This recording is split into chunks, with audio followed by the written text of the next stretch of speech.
Okay, everybody ready, guys? Tell me when you're ready. Ready? Okay, all right. First of all, it feels great to be out there with our team. It was hot today. It was good.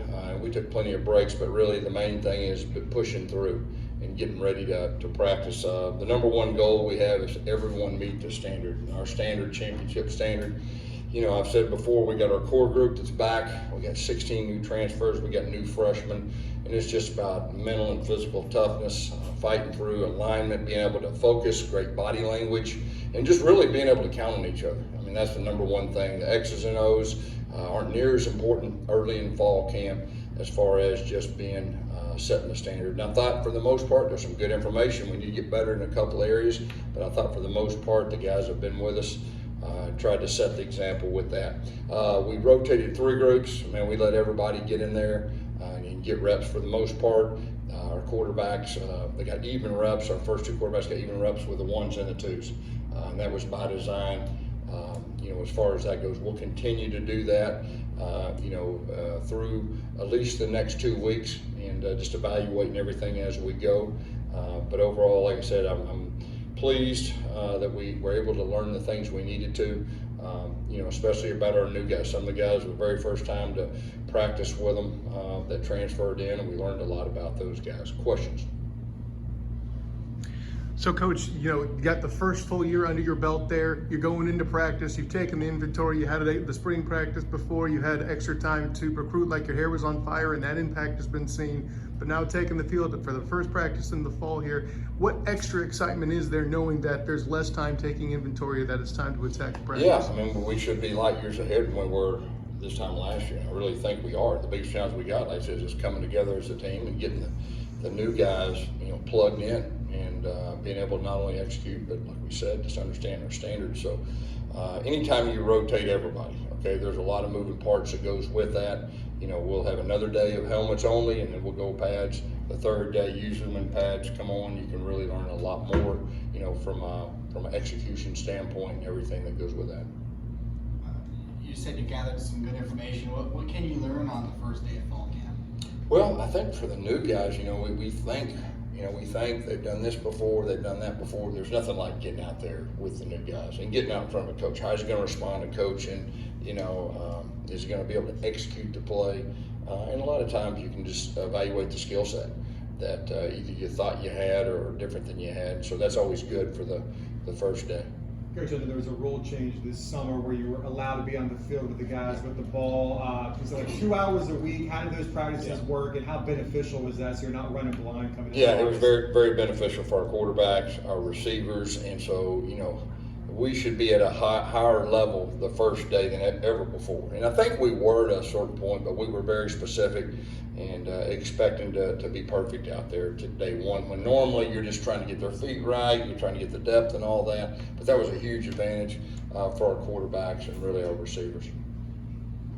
Coach, during AAC Media Day, you said that Mikey Keene looked much improved from last season. In what ways? He's stronger. He's a little faster. He's got, a year under his belt experience. You got to understand, if you're a true freshman thrown into the fire, 4th game, and you're having to worry about the opponent and scheme and everything. This offseason's been good for him to get bigger, stronger, faster, and just that experience factor. He's seen a lot, and spring was really good, so you can just tell he's a lot more confident guy than he was last year. Coach, you mentioned that the linebacker core among the younger units on the field, and certainly a situation where it's kind of the focus to improve them at this point. What's kind of the philosophy or approach? Anything different during this practice to focus on the because I think that's a great point. Jeremiah, we have him back. He's got experience. He's the only guy right now that's healthy, has experience, and so the other guys, I think they're very talented. And Coach Williams is strategically giving those guys a shot, and we're trying to be simple enough where they can play fast, so we can evaluate them, show them what we can do. I do think we got some talent. We just need to, hopefully by the second scrimmage, we'll start separating ourselves and all that. But Coach Williams has some options that he feels really good about. You already talked about Mikey Keene. How did John Rice Plumlee look out there today? Yeah, good. You can tell that he's improved since the last day of spring. He's more confident. He knows where to go with the ball. He's throwing the ball on balance. And, like I said, you can tell both those guys improved since spring. Obviously, summer's an important time for strength and conditioning.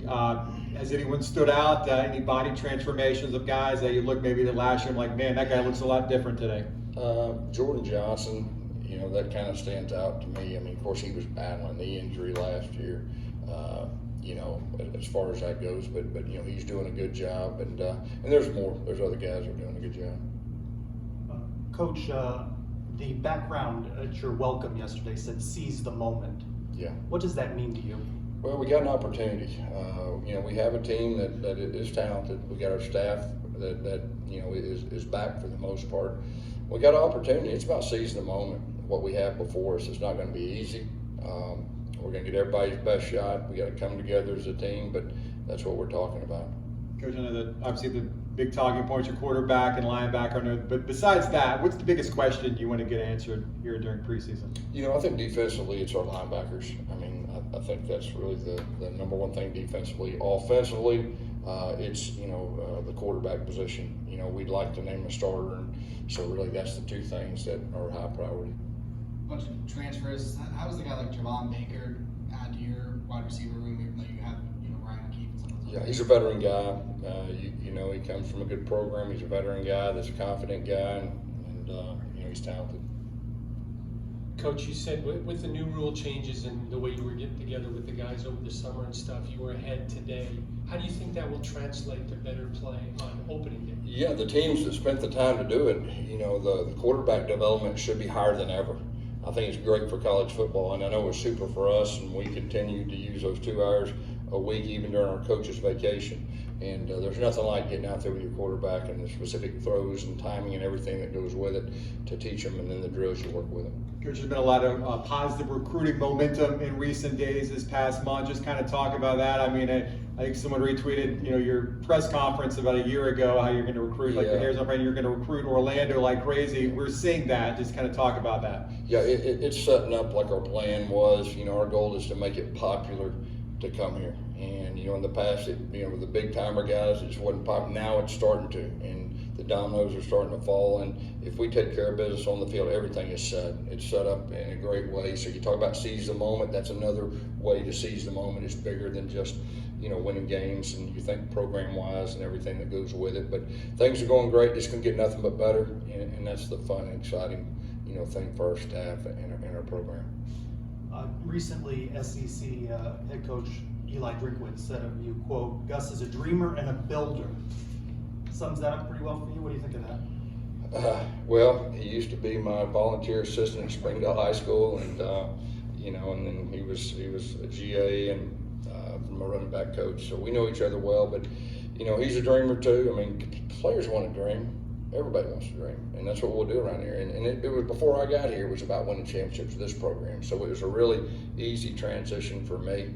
But Eli is a champ in his own right, and I think he'll do real well this year.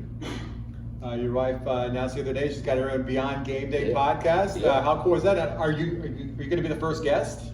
Well, yeah, I'm the first guest. We've been talking all the way through COVID about using our influence in a positive way, and so I've been trying to encourage her for a time. She's really good one-on-one. She's really good with groups, but I just think she's got great influence and can help coaches' wives, and there's not a lot of resources out there. So I'm really excited for her.